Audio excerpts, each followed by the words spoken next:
court, with the mist of the night about us again. On a doorstep facing us stood a duplicate of the lamp upon the box upstairs. Evidently this was designed to indicate the portals of the Joy Shop, for Fletcher pushed open the door, whose threshold accommodated the lamp, and the light of the place beyond shone out into our faces. We entered, and my companion closed the door behind us.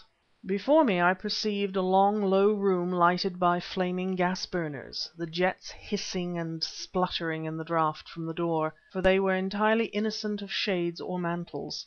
Wooden tables, their surfaces stained with the marks of countless wet glasses, were ranged about the place, café fashion, and many of these tables accommodated groups, of nondescript nationality for the most part. One or two were in a distant corner who were unmistakably Chinamen, but my slight acquaintance with the races of the East did not enable me to classify the greater number of those whom I now saw about me. There were several unattractive-looking women present. Fletcher walked up the center of the place, exchanging nods of recognition with two hang-dog poker players, and I was pleased to note that our advent had apparently failed to attract the slightest attention. Through an opening on the right-hand side of the door, near the top, I looked into a smaller apartment, occupied exclusively by Chinese.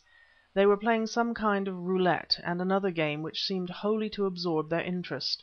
I ventured no more than a glance, then passed on with my companion. "Fan Tan," he whispered in my ear.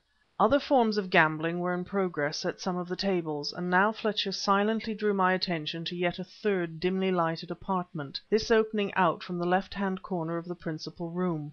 The atmosphere of the latter was sufficiently abominable, indeed the stench was appalling, but a wake of choking vapor met me as I paused for a moment at the threshold of this inner sanctuary. I formed but the vaguest impression of its interior; the smell was sufficient. This annex was evidently reserved for opium smokers. Fletcher sat down at a small table near by, and I took a common wooden chair which he thrust forward with his foot. I was looking around at the sordid scene, filled with a bitter sense of my own impotency to aid my missing friend, when that occurred which set my heart beating wildly, at once with hope and excitement. Fletcher must have seen something of this in my attitude, for "Don't forget what I told you," he whispered. "Be cautious. Be very cautious." End of chapter 7.